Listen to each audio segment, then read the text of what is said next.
وہ لمحہ جب دریا خاموش تھا، سیلفیاں بن رہی تھی، کہہ کے گونج رہے تھے۔ کسی کو کیا معلوم تھا کہ اگلے لمحے وہی دریا 18 زندگیوں کو خطرے میں ڈال دے گا۔ سوات کے خوبصورت پہاڑوں اور بہتے دریاؤں کی سیر کرنے سیالکوٹ سے آنے والے ایک خاندان اس وقت اپنی زندگی کے بدترین سانے سے دوچار ہو گیا جب دریائے سوات میں اچانک آنے والا تیز ریلا ان کی خوشیوں کو بہا لے گیا۔ متاثرہ خاندان صبح کے وقت دریا کے کنارے بیٹھ کر ناشتہ کر رہا تھا۔ بچے ہنستے ہوئے دریا کے قریب گئے، کچھ تصاویر بنا رہے تھے، کچھ پانی میں کھیلنے کی خواہش لیے وہاں موجود تھے۔ آسمان پر بادل تھے اور اسی دوران پہاڑی علاقوں میں ہونے والی بارش کا پانی تیز رفتاری سے دریا میں شامل ہوا اور دیکھتے ہی دیکھتے 18 افراد بہہ گئے۔ ریسکیو آپریشن شروع کیا گیا مگر وقت گزر چکا تھا۔ 3 افراد کو زندہ بچا لیا گیا، 6 کی لاشیں نکال لی گئیں جبکہ باقی افراد کی تلاش اب بھی جاری ہے۔ ایک متاثرہ شخص نے زاروں قطار روتے ہوئے بتایا، ہم ناشتہ کر رہے تھے، بچے سیلفی لینے دریا کے پاس چلے گئے۔ پانی کم تھا مگر اچانک ریلا آیا اور بچے اس میں پھنس گئے۔ ہم نے فوراً ریسکیو کو کال کی مگر وہ 1.5 سے 2 گھنٹے بعد آئے۔ ہمارے سامنے ہمارے بچے ڈوب گئے، کوئی انہیں بچا نہ سکا۔ یہ واقعہ قیامت بن کر آیا، انتظامیہ اور معاشرے کے لیے بھی ایک کڑوا سچ چھوڑ گیا۔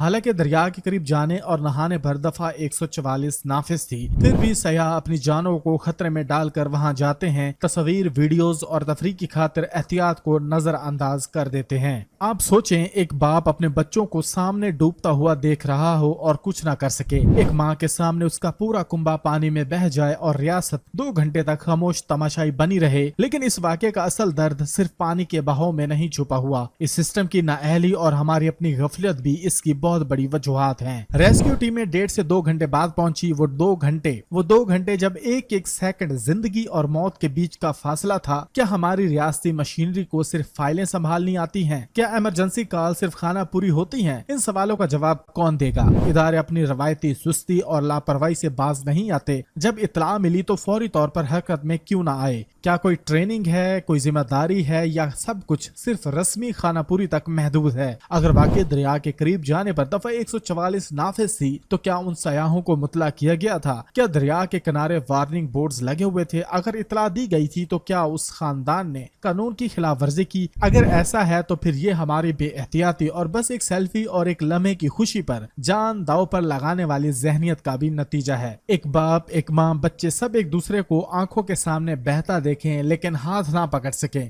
سیر و تفریح کے لیے جانے سے قبل کچھ گزارشات ذہن نشین کر لیں۔ سیر و تفریح کے لیے نئے علاقے میں جانے سے پہلے اس مقام کے موسم، پانی کے بہاؤ، خطرات اور ہنگامی صورتحال کی معلومات ضرور حاصل کریں۔ پہاڑی دریاؤں کے بہاؤ کو کبھی معمولی نہ سمجھیں، وہ پرسکون دکھائی دے سکتے ہیں لیکن ان کے اندر اچانک طغیانی آ سکتی ہے۔ مقامی افراد سے علاقے کی صورت کے بارے میں مشورہ ضرور لیں، خاص طور پر اگر دریا یا ندی نالوں کے قریب جانے کا ارادہ ہو۔ صرف تصاویر یا ویڈیوز کے چکر میں خطرناک جگہوں پر جانا انتہائی غیر ذمہ دارانہ فعل ہے۔ زندگی تفریح سے زیادہ قیمتی ہے۔